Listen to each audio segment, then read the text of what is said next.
Welcome to Velvet Chronicles, where every secret changes destiny. Tonight's story begins. He didn't marry her for love.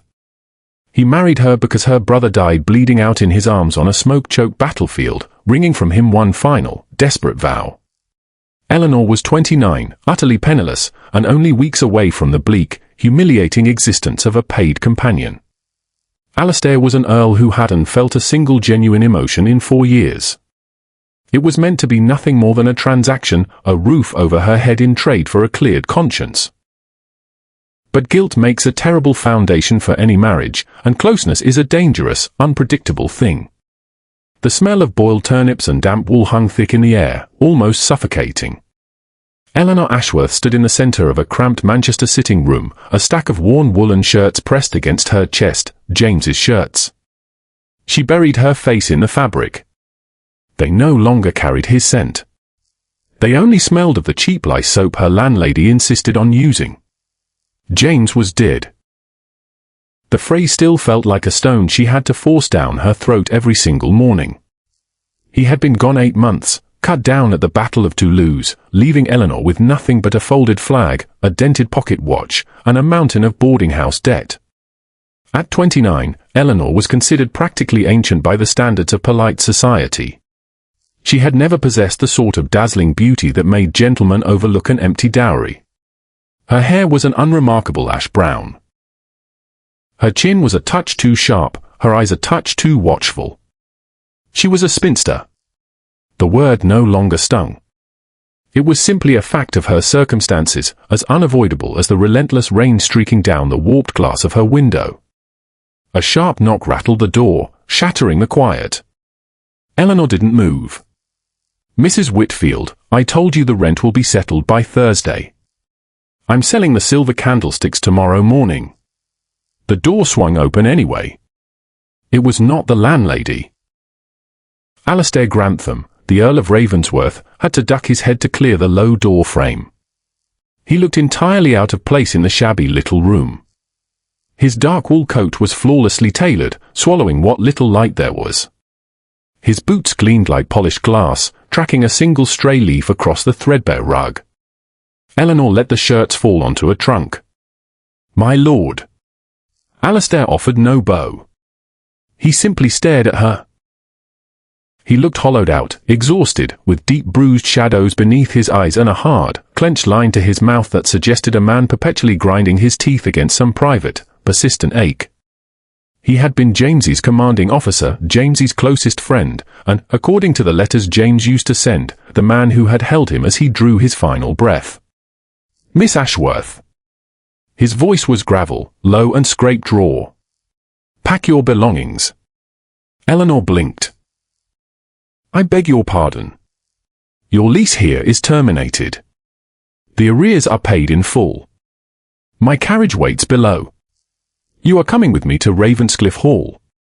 She let out a dry, disbelieving laugh, crossing her arms and planting her feet firmly against the floorboards. "I most certainly will not. I am grateful for your charity, my lord, but I require no guardian. I have already secured a position in Bath as companion to an elderly dowager. I leave within the week." "You are not going to Bath to fetch some deaf woman's lapdog," Alistair said flatly, stepping further into the room until the space seemed to shrink around them. "James asked me to look after you. James is dead." The words cracked like a whip. She hadn't intended to sound so vicious, but her grief was a live wire, sparking at the slightest touch. Alistair flinched, a minute, almost imperceptible movement, only a tightening around his eyes, but she caught it all the same. "I am aware," he said softly. "I buried him. But before he closed his eyes, I gave him my word. I told him you would never want for anything. I want for nothing now. I have a plan. A plan to live in servitude." Alistair closed the remaining distance between them. He smelled of rain, fine leather, and something faintly metallic, fear, perhaps, or simple exhaustion. "Marry me, Eleanor." The silence that followed was absolute. Somewhere outside, a carriage rattled over cobblestones. "You have lost your mind," she whispered. I am remarkably lucid. He didn't look away. I need a wife. The title demands an heir, and my relations circle like vultures, parading debutantes before me at every turn. I have no interest in courtship. I have no interest in love. I want a quiet life. You need a home, financial security, and protection from a world that is exceptionally cruel to unmarried women without means. It was the least romantic proposal in the history of the English peerage. Eleanor respected him for it. A transaction, she said. A partnership? I am no beauty, my lord. Nor am I docile. If a quiet life is what you seek, you are knocking on entirely the wrong door. I don't want a porcelain doll, Alastair countered, his voice losing a fraction of its iron control. I want James's sister. I want to know that I kept the one promise that still matters to me. Eleanor studied him, really studied him. She saw the guilt eating him alive from the inside out. He wasn't offering her rescue. He was offering himself penance. He wanted to shackle himself to a plain, impoverished spinster because some part of him believed he no longer deserved happiness after James's death. She would be his living hair shirt. Pride urged her toward the door. Pride told her to pack her single valise, travel to Bath, and read scripture to an old woman until boredom finally claimed her. But Eleanor was cold, bone-deep, relentlessly cold. And she had not eaten properly in 3 days. She looked at the peeling wallpaper. She looked at the Earl's heavy wool coat. I will not be a ghost in your household, she said quietly. You will be the Countess of Ravensworth, he replied. You will answer to no one. She held his gaze a long moment. She offered no hand, no smile. Very well. Give me 5 minutes to pack. They married 3 days later in a vast, empty chapel in the heart of the city. The vicar rushed through the liturgy, visibly offended by the absence of flowers, music, or guests. Eleanor wore a dark blue travelling gown, the finest garment she owned, though its hem was frayed. Alastair wore stark black, looking less like a bridegroom and more like a man facing a firing line. When he slid the heavy gold band onto her finger, his skin was ice cold. He did not kiss her. He didn't so much as suggest it. Within the hour, they were in a carriage bound north for his sprawling estate in Yorkshire. The journey lasted 4 days. Between them, they exchanged perhaps 100 words in total. Are you warm enough? Yes, thank you. We shall stop at the next inn for supper. Very well. It was excruciating. Eleanor spent the hours staring out at the passing countryside, watching green hills blur into grey sheets of rain, feeling entirely unmoored. Eleanor Ashworth, the practical spinster, had vanished into the ether, replaced by her ladyship, the Countess of Ravensworth, a title that sat on her like a stolen crown, heavy and unwieldy. When the carriage finally turned onto the mile-long gravel drive of Ravenscliffe Hall, dread settled hard in Eleanor's stomach. The house was no home. It was a fortress, vast, imposing, built of dark, weathered stone that seemed to drink in what little afternoon light remained. Dozens of windows stared out like empty eyes. As the carriage rolled to a stop, a small army of servants filed out through the great double doors, lining up with military precision. Alastair stepped down first and offered his hand. She took it. His grip was firm, impersonal. Welcome to Ravenscliffe Hall, he said, his tone flat. He led her up the stone steps. The housekeeper, a severe woman with a heavy ring of iron keys at her waist, dropped into a deep curtsy. My lord, welcome home. And welcome, my lady. Her eyes darted over Eleanor's plain blue dress, over the absence of a lady's maid, over the single battered trunk a footman was hauling from the boot. Eleanor lifted her chin. She knew precisely what the woman saw, a charity case, a bizarre misstep by their otherwise composed master. Show my wife to her chambers, Alastair ordered, not looking at Eleanor. I shall be in my study. I am not to be disturbed. Without another word, he turned and strode down a long, echoing corridor, the sound of his boots against marble fading into shadow. Eleanor was led up a sweeping staircase to the Countess's suite. The rooms were staggering, soaring ceilings trimmed in gilded plaster, walls lined in pale silk, a fireplace large enough to roast a boar, a bed draped in heavy velvet. It was beautiful. It was terrifying. She stood in the middle of the vast carpet, clutching her small reticule, the silence of the house pressing against her eardrums.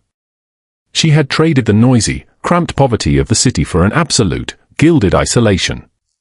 That evening they dined at opposite ends of a table long enough to seat 30. The distance between them was almost comical, a towering silver candelabra obscuring Alistair's face entirely. Eleanor could see only his hands as he methodically cut his meat. Footmen hovered like silent ghosts, replacing plates and refilling crystal glasses. The clink of silver against porcelain rang deafeningly loud.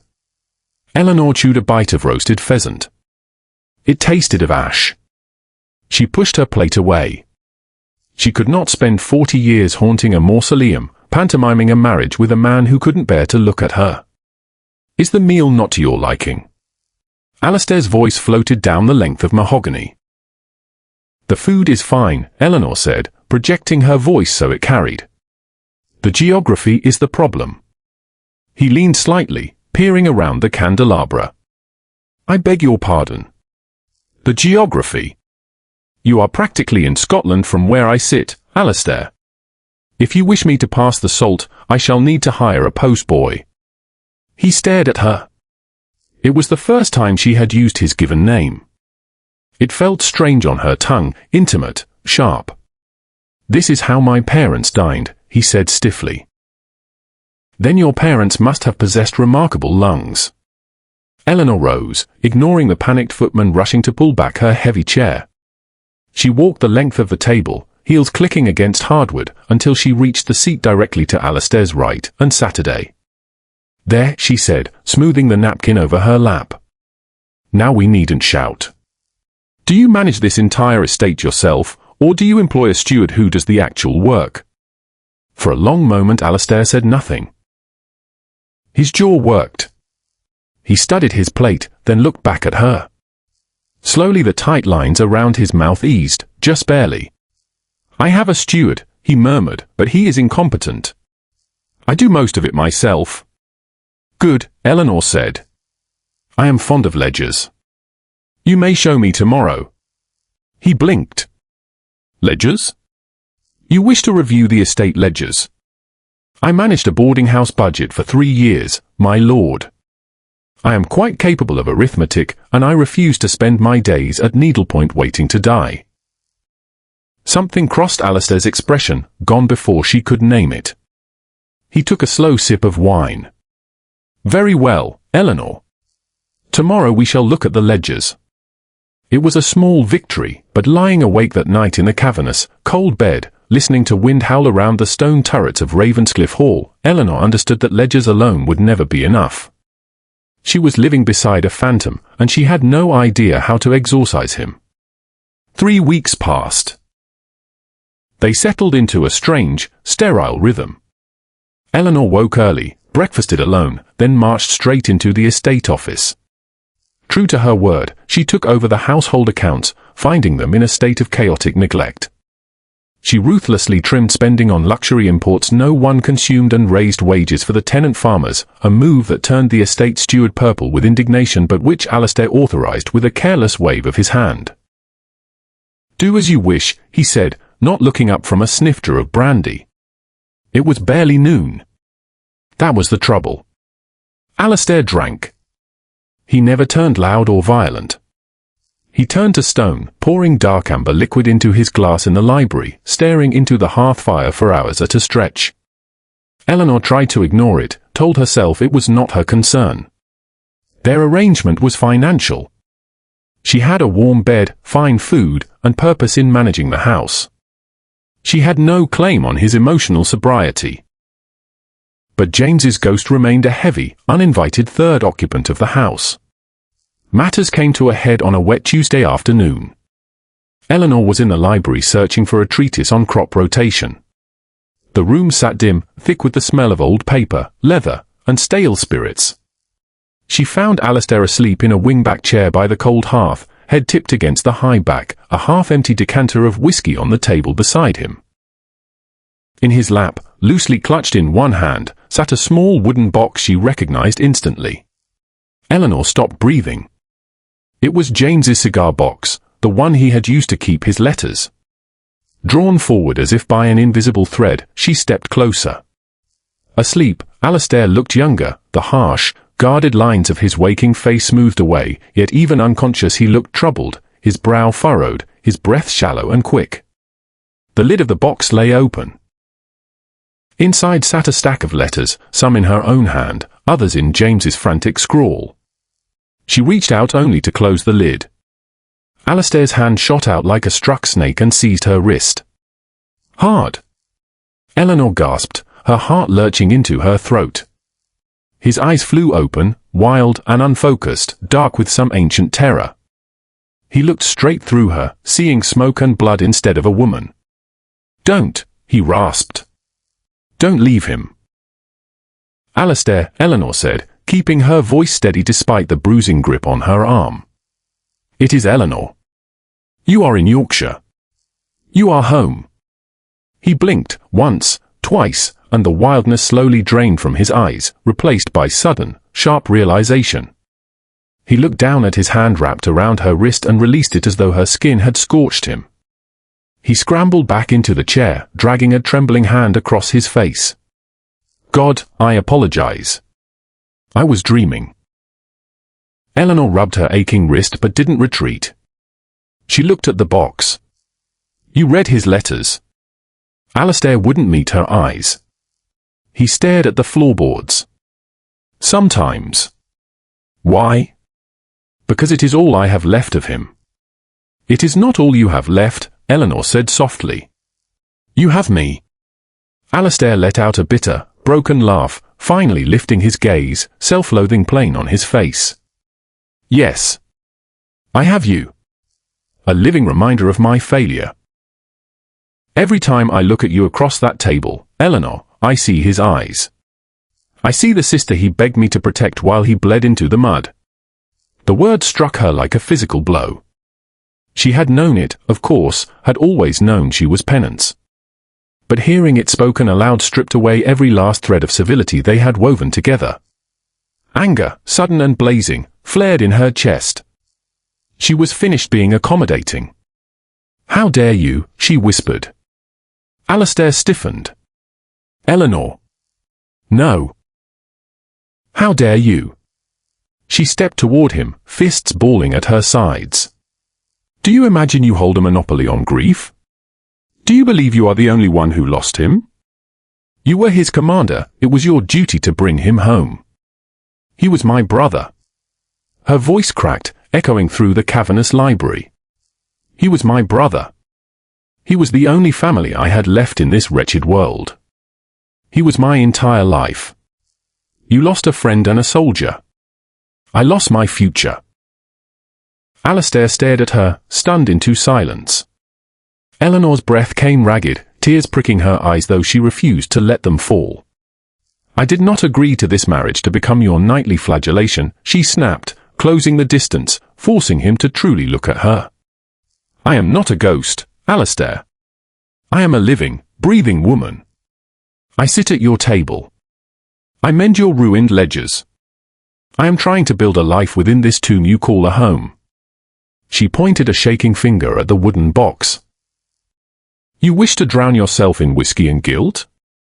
Fine, drink yourself into an early grave. But do not use my brother's memory as your excuse.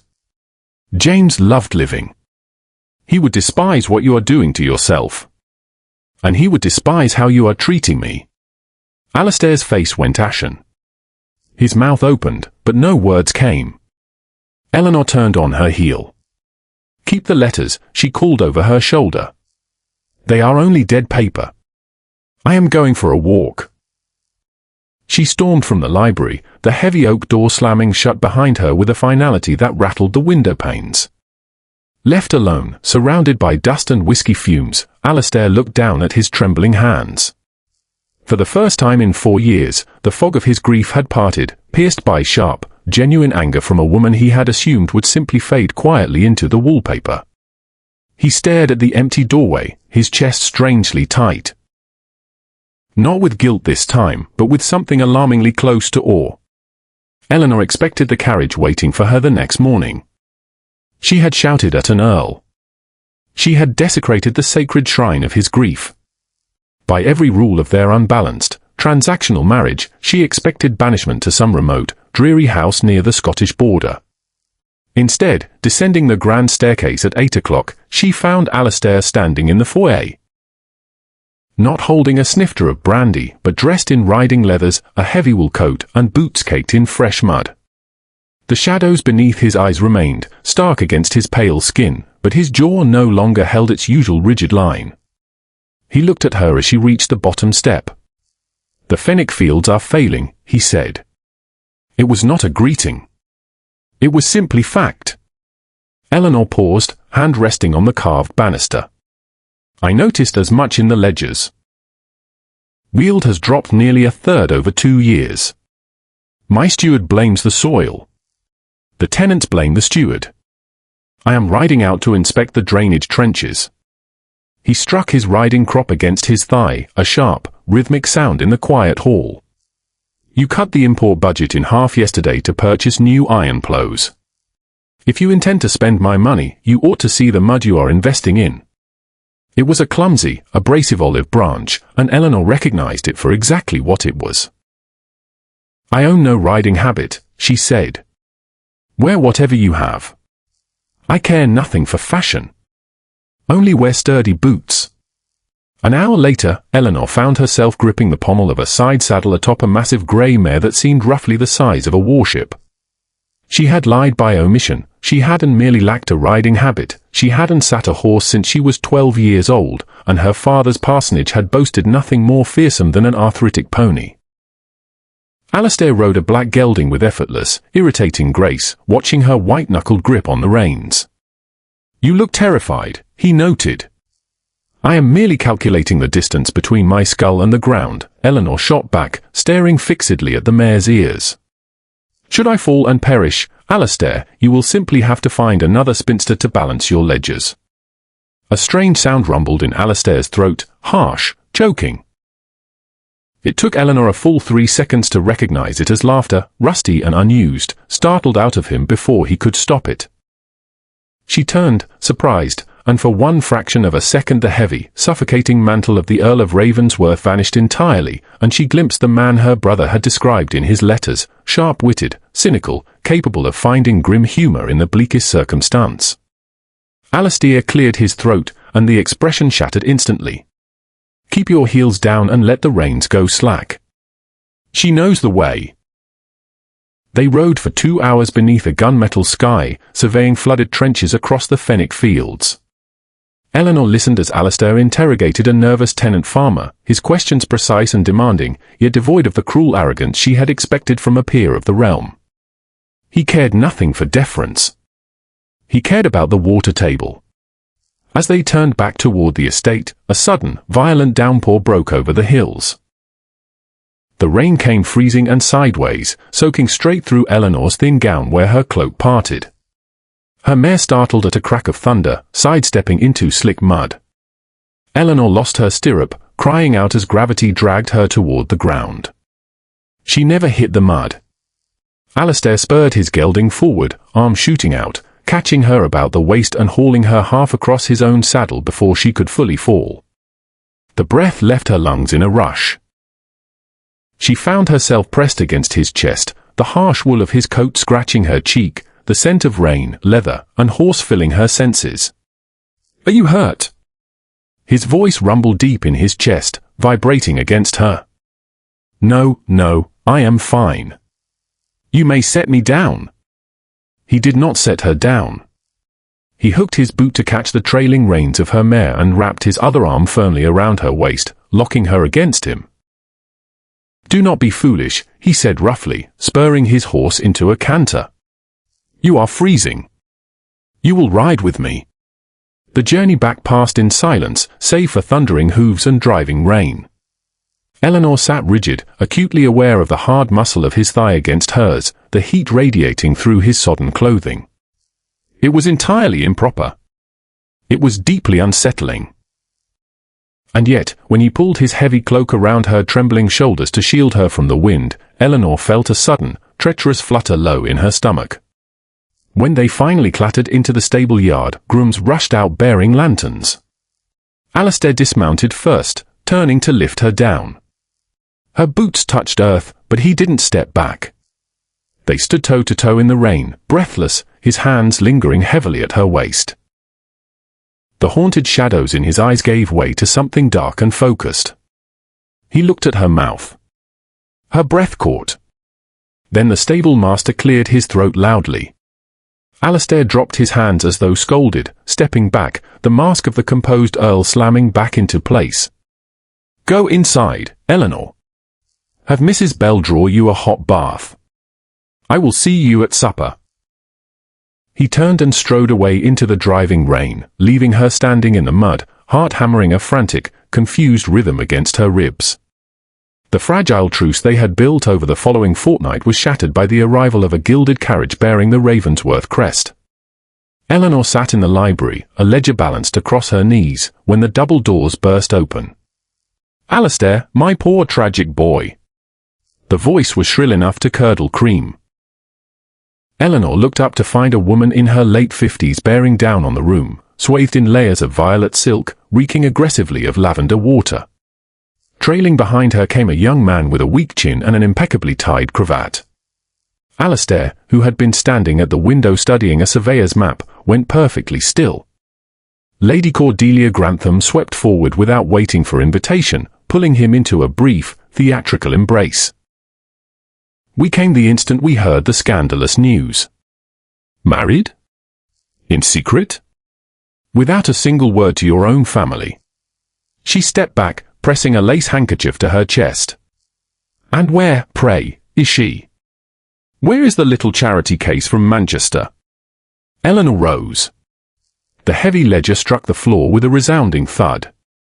Lady Cordelia pivoted, eyes narrowing as they swept over Eleanor's sensible grey day dress, the absence of jewels, the simple twist of her plain hair. The older woman's lip curled in barely concealed disdain. "Oh," she said, the single syllable dripping venom. "You must be James's sister." "The spinster." "Eleanor," she corrected evenly, refusing to break eye contact. "I am Eleanor, Countess of Ravensworth." Lady Cordelia let loose a trilling, condescending laugh. "Yes, well, titles may be bought and sold, but breeding always tells, doesn't it? This is my nephew, Julian. Next in line for the earldom, should Alistair's condition persist." It was a blatant insult, an insinuation about Alistair's stability and his fitness to sire an heir. Eleanor felt a spike of hot fury, not for herself, but for the man standing rigidly at the window. She opened her mouth to eviscerate the woman, but Alistair moved first. He crossed the room in 3 long strides, ignoring his aunt entirely, and stopped beside Eleanor, close enough that their shoulders brushed. Slowly, deliberately, he placed his large hand at the small of her back, warm and fiercely protective. "Cordelia," he said, his voice soft but carrying the chilling edge of a drawn blade, "you will address my wife with the respect her title demands. You will not call her a charity case. You will not discuss my private affairs." Lady Cordelia's mouth opened and closed like a landed fish. "Alistair, I only meant—" "I know precisely what you meant." He cut her off, pressing his hand firmer against Eleanor's spine. "Eleanor is Countess of Ravensworth. She is mistress of this house. If her presence offends you, you are welcome to have your carriage brought round immediately." Silence crashed over the library. Julian took a nervous step backward, suddenly fascinated by the pattern of the Persian rug. Eleanor looked up at Alistair. His jaw was locked, his profile carved from granite, yet the hand at her back remained a steady, grounding anchor. He was defending her, openly and without apology. "We have travelled 3 days," Lady Cordelia finally sputtered, her face mottled with ugly colour. "Surely you would not throw your own blood out into the rain." "You may stay for supper," Alistair said, his tone utterly devoid of warmth. And then you will leave in the morning. Eleanor, my dear, would you be so kind as to ring for tea? My aunt appears fatigued. The endearment was forced, a weapon crafted purely for his relation's benefit, yet it sent a shock straight down Eleanor's spine. Supper became a battlefield disguised as a meal. Realizing frontal assault was dangerous, Lady Cordelia switched to guerrilla tactics, chattering endlessly of the glittering London season, of beautiful, wealthy débutantes Alastair might have married, pointedly asking Eleanor about her father's parsonage while feigning polite horror at the notion of darning one's own stockings. Eleanor ate her mutton with methodical precision, refusing to rise to the bait, answering each barb with dry, factual statements that left the older woman flailing for purchase. "And do you play the pianoforte, my lady?" Julian ventured, attempting to join the fray. "No," Eleanor said, sipping her wine. "I find it frivolous. I much prefer double-entry bookkeeping." Julian regarded her as though she had just confessed to eating children. Through it all, Alastair sat at the head of the table, dark eyes locked on Eleanor, not touching a drop of whiskey. Whenever Lady Cordelia attempted to corner her, he neatly intervened, steering conversation into brutal, impenetrable silence. When the agonizing meal finally ended, his aunt and cousin fled to their guest chambers. Eleanor stood alone in the quiet drawing room, watching embers glow in the fireplace, feeling hollowed out from the sheer effort of keeping her armor strapped tight. She heard the heavy tread of boots against the rug behind her. "I apologize," Alastair said quietly. "My family is a nest of vipers." Eleanor didn't turn. She watched a spark climb the chimney. "She is not entirely wrong, you know. You might have married an heiress. Someone beautiful. Someone who knows how to hold a teacup without looking as though she is appraising it for auction." Alastair stepped closer, his warmth banking against her back. "I did not want an heiress. You wanted a penance. I remember." "I was a fool," he said softly. Eleanor turned, startled by the rawness of the admission. He stood inches away, the mask gone, exhaustion plain across his face, but the deadness in his eyes had burned away, replaced by something slow and smoldering. He reached out, gently tucking a stray lock of hair behind her ear, his fingers lingering along her jaw. His skin was rough, calloused from rains and sword hilt, but his touch was agonizingly gentle. "You terrified them tonight," he murmured, a faint, genuine smile touching his mouth. "You needed no protection from me at all. You were magnificent." Eleanor's throat tightened. She could not breathe, could not think. The transactional walls of their marriage were crumbling, and she had no idea how to navigate the rubble. "Alastair." "Go to sleep, Eleanor," he whispered, dropping his hand though his eyes never left her face. "Before I forget that I have no right to ask anything more of you." He turned and walked from the room, leaving her burning in the cold house. The morning after Lady Cordelia and Julian's hasty departure, Ravenscliffe Hall felt entirely transformed. The oppressive, ghostly silence that usually clung to its stone walls gave way to a heavy, crackling tension, the pressure that gathers before a storm breaks.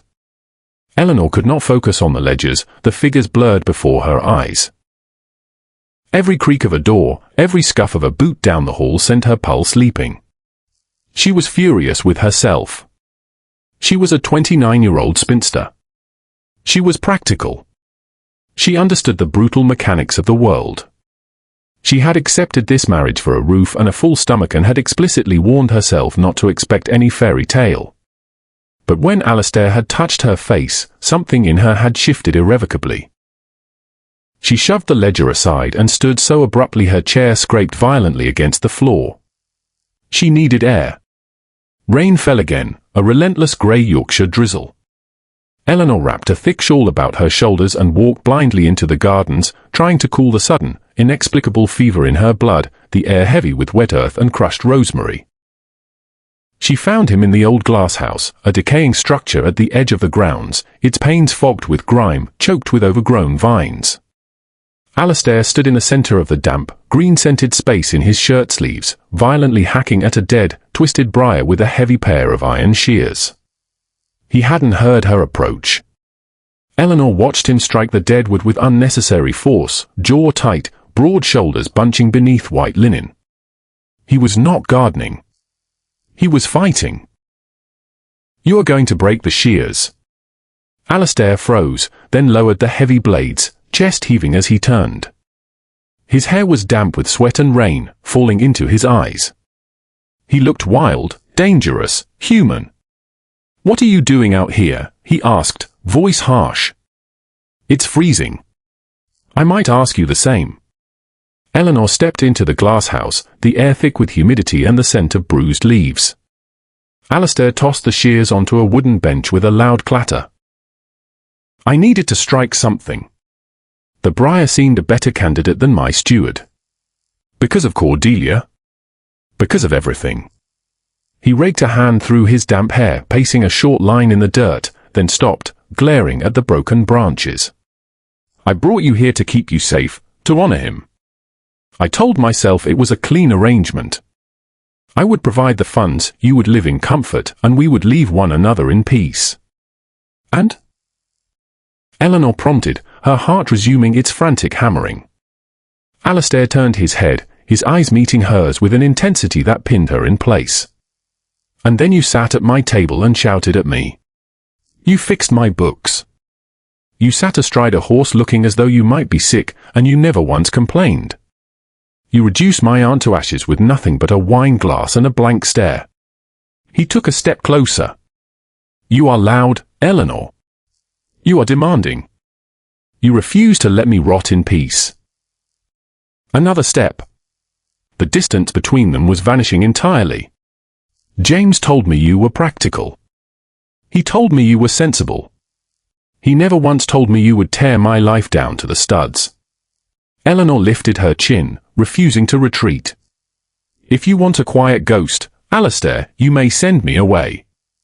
I have savings enough from the household accounts to buy myself a cottage. I don't want you to leave." The words came low, a desperate growl. He closed the remaining distance without hesitation, without apology, reaching out to cradle her face in both dirt-streaked hands. Eleanor gasped, hands flying up to grip his wrists, his skin blazing hot. He looked down at her, searching her eyes for permission, for a rejection that never came.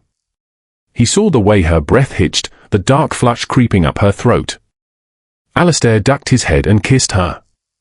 It was not a polite, aristocratic kiss. It was a collision. For years of repressed grief, guilt, and sudden, blinding hunger channeled into a single point of contact. His mouth moved hard and demanding against hers, and her shock dissolved instantly into a surge of pure, answering fire. She did not push him away. She leaned in, hand sliding from his wrists up along his forearms, clutching at damp linen. A groan rumbled deep in his throat as he shifted his grip, one hand sliding into her hair, pulling her flush against his chest, where she could feel the erratic thud of his heart against her own. He tasted of rain and desperation. Eleanor kissed him back with all the suppressed passion of a woman who had spent her entire life being told to stay small, stay quiet, stay invisible. When they finally broke apart, both gasping, Alistair rested his forehead against hers, eyes closed, arms locked tightly around her waist, anchoring her against him in the overgrown glass house. "I have no right," he whispered, voice jagged. "I have no right to want you this much." Eleanor opened her eyes, reaching up to run a trembling hand along his rough cheek, feeling a fundamental shift somewhere deep in the universe.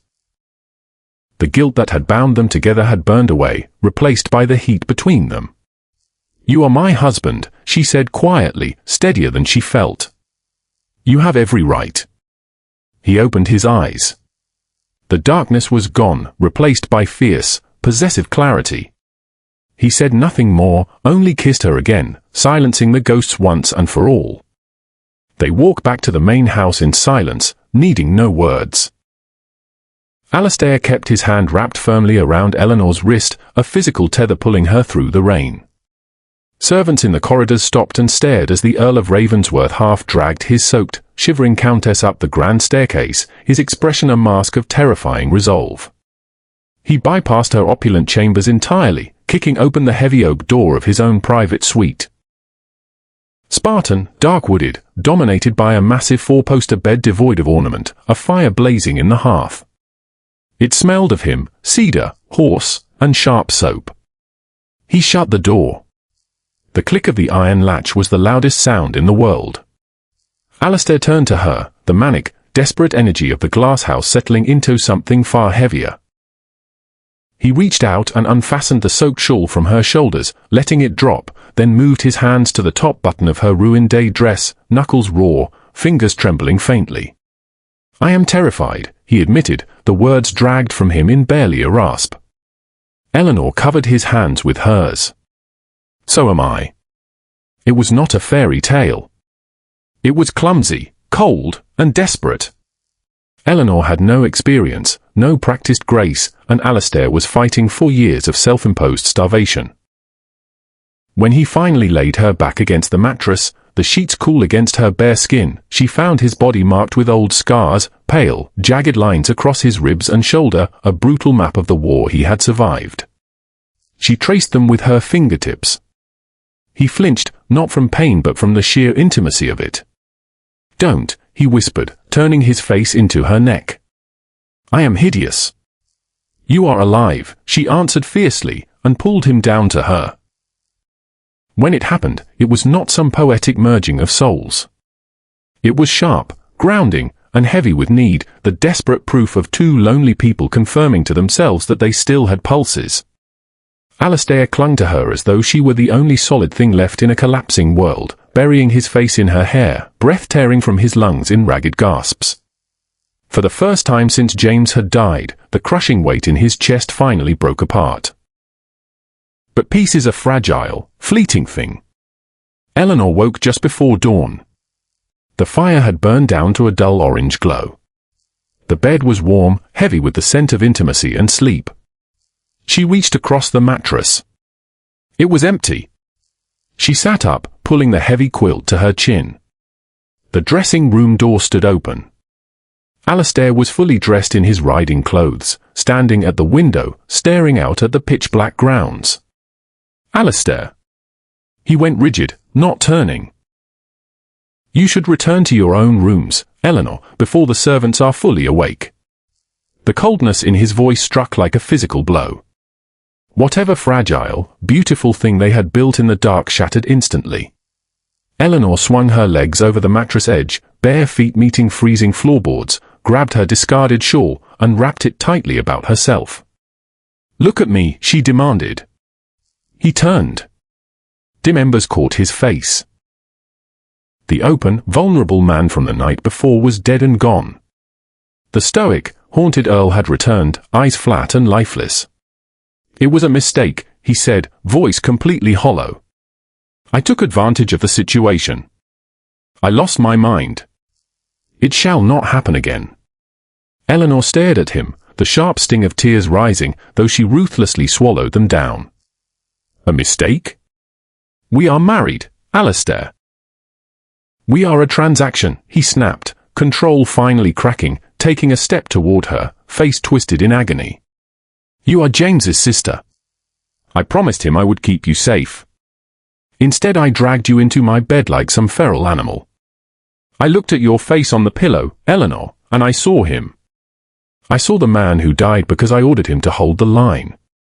He turned away, pressing the heels of his hands into his eyes. "I am using you to replace the family I lost. It is sick. It is a betrayal. I cannot do it." Eleanor stood perfectly still, the cold of the room seeping into her bones. She understood now. He was not rejecting her out of disgust, he was rejecting her because he believed himself undeserving of the comfort she offered. His survivor's guilt was a poison, and he had chosen to swallow it rather than let her heal him. "You're a coward," she said quietly.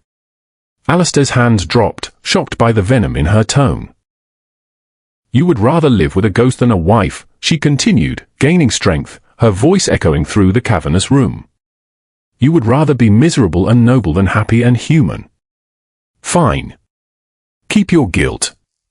Drown in it. I am finished trying to pull you out." She did not run. She walked past him, head held high, wearing nothing but a woolen shawl, and left him alone in the dark. Eleanor did not cry. She returned to her chambers, washed in icy water, and dressed in her stiffest, heaviest black bombazine gown, pinning her hair back until her scalp ached. She descended to the dining room at precisely 8 o'clock. Alastair did not appear. She retreated to the estate office and spent 3 hours ruthlessly auditing the grain stores, approved the eviction of a tenant who had drunk away 2 years' wages, and felt cold, efficient, and entirely hollow. At noon, a footman nervously informed her that his lordship was in the library and had requested no disturbance. Eleanor closed the ledger. "Thank you, Thomas." She rose and walked directly to the library, throwing the double doors open without knocking. Alastair sat behind his massive mahogany desk. The crystal decanter stood out, already a quarter empty. The wooden cigar box sat open before him. He looked up, eyes bloodshot and hostile. "I said I was not to be disturbed. I am the Countess. I take orders from no footman." Eleanor crossed the Persian rug with heavy, deliberate footsteps, stopping before the desk, looking at the whiskey, then at the box. "Get out, Eleanor," he warned, voice low and dangerous. She reached across the desk, not for the decanter, but for the cigar box. Alastair leaped up, his chair crashing backward. "Put that down." Eleanor backed away, clutching the box to her chest. "No. We are settling this now. Eleanor, I swear to God, if you drop those." "They are paper, Alastair. Dried ink on old paper." She retreated toward the massive stone fireplace, where a heavy fire roared against the damp Yorkshire chill. "James is dead. He has been dead a year. He is rotting in the ground in France." Alastair flinched violently, as though struck with a whip. He rounded the desk, hands outstretched, eyes panicked. "Stop it. Give them to me." "Why?" "So you may read them again? So you may remind yourself exactly what he sounded like. Tell me, Alastair." She pulled a folded, mud-stained parchment from the top of the pile, dark stains marking its surface. "Blood. What does this letter say?" "Don't read it," he begged, the anger gone, replaced by naked, horrifying vulnerability. He stopped 10 feet away, trembling. Eleanor unfolded the stiff paper, hand shaking though her voice remained a whip crack in the quiet room. "Alastair, if I do not survive tomorrow, do not let my sister go to the poorhouse. Eleanor is too clever for her own good and far too proud to ask for help. Give her an allowance, and for God's sake, do not spend the rest of your life brooding. Drink a pint for me. Marry someone who makes you laugh, and live long enough to grow fat and boring." Eleanor stopped. The silence in the library was absolute, broken only by the crackle of the fire. She looked up. Alastair stared back at her, tears finally spilling over his lashes, cutting clean tracks through dust and exhaustion. He was not an earl. He was simply a broken soldier. "He told you to live," Eleanor whispered. "He told you to live, and you came home and built a tomb for the both of you." "I am the one who ordered him forward," Alastair choked out, voice shattering. "He told me the line would not hold. I told him to hold it regardless. He died following my order. How am I meant to live with that?" "By living!" Eleanor screamed, raw emotion finally tearing free. "By surviving! Do you believe you honor him by starving yourself to death in this house? Do you believe he wants you miserable? He loved you. You were his brother." She looked at the letter, then at the fire. "James, please." "He is dead," Eleanor said softly. "But we are not." She tossed the letter into the flames. "No." Alastair lunged forward. Eleanor grabbed his shoulders, throwing her full weight against his chest, stopping him from reaching into the grate. They crashed down together on the edge of the hearth rug. Alastair scrambled, eyes locked on the fire, but it was too late. The dry parchment caught instantly, curling into black ash. He stopped fighting, collapsing against her, broad shoulders shaking violently, a terrible, agonizing sob tearing from his chest. It was the sound of a dam finally breaking, of 4 years of suffocating guilt finding air at last. Eleanor said nothing. She wrapped her arms tightly around him, pulling his heavy head into her shoulder, burying her face in his hair, holding him while he wept for the young man left behind in the mud. She held him as the rest of the letters burned, turning from ghosts into smoke and vanishing up the chimney. They sat on the floor a long while. The fire died to embers. When Alistair finally lifted his head, his eyes were red and swollen, his face drawn. But the frantic, haunted energy that had plagued him since the day he walked into her boarding house was gone. He looked drained. He looked clear. He glanced at the empty cigar box spilled across the rug, then at Eleanor. "I have nothing left of him," he whispered. Eleanor touched his cheek, thumb wiping away a smudge of soot. "You have his memory. It doesn't belong in a box. And you have me." Alistair let out a long, shuddering breath, leaning into her hand, eyes closing. "I'm sorry. I am so sorry. I know." Eleanor kissed his forehead. "Now help me up. The floor is ruining my dress, and I require a glass of wine." 6 weeks later, spring thaw hit Yorkshire with a vengeance. The relentless grey skies finally broke, revealing brilliant, sharp blue overhead. Mud remained, but the air smelled of green shoots and wet stone. Eleanor stood in the stable yard, the hem of her dark blue walking dress already ruined by muck, a clipboard in hand as she checked off items while a trio of exhausted dray horses were unhitched from a massive wagon. "For iron plows," she muttered, tapping her pencil against the paper. 6 barrels of seed, and they've forgotten the new harnesses entirely. I shall need to write a very strongly worded letter to the smith in Leeds. I pity the smith, a voice drawled behind her. Eleanor turned. Alistair leaned against the stable doorframe, dressed in heavy work clothes, boots caked in mud, a smudge of grease across his jaw. He looked healthier. The bruised shadows beneath his eyes had faded, and he had gained enough weight that his coat no longer hung on him like a shroud. He pushed off the frame and crossed to her, stepping easily through the mud. "The west fields are draining," he announced, stopping before her. "The new trenches are holding. We may actually see a harvest this year that doesn't rot on the stalk." "A miracle, what adequate funding and a competent manager can achieve," Eleanor said dryly, not looking up from her list. Alistair plucked the pencil from her fingers. "I was using that." "You are always using that." He tossed it onto the wagon bed and looked down at her, a quiet, steady heat in his eyes that made her breath catch, just as it had every day for the last 6 weeks. Since the fire in the library, they had not spoken of James. They hadn't needed to. The ghost had been exorcised. They had returned to Alistair's bedroom that same night, and this time there was no panic come morning, only the slow, deliberate rebuilding of a life. He took the clipboard from her other hand and set it beside the pencil, then took both her hands in his. "I received a letter from my Aunt Cordelia this morning," he said. Eleanor stiffened. "Shall I prepare the guest rooms, or simply arm the footman?" A genuine, startlingly bright smile broke across his face, transforming him entirely, stripping away the severe earl and revealing a man capable of real joy. "Neither. She has found a suitable match for Julian, an heiress from Bristol." She gloated for 3 full pages about the dowry. "Good for Julian. He shall need it to fund his tailored cravats." Alistair laughed, a warm, rich sound rolling across the stable yard, stepping closer, crowding her gently against the wagon wheel. She also asked whether there was any news from Ravenscliffe Hall regarding an heir. Heat rose in Eleanor's cheeks. She looked down at his muddy boots. "And what did you tell her?" He released her hands, reaching up to cup her face instead, thumbs stroking the sharp line of her jaw, forcing her gaze to his. "I haven't written back yet," he said softly, the teasing gone, replaced by absolute sincerity. "Because I realized I had never actually asked you." "Asked me what?" "We are already married." "I forced you into a transaction," he corrected gently.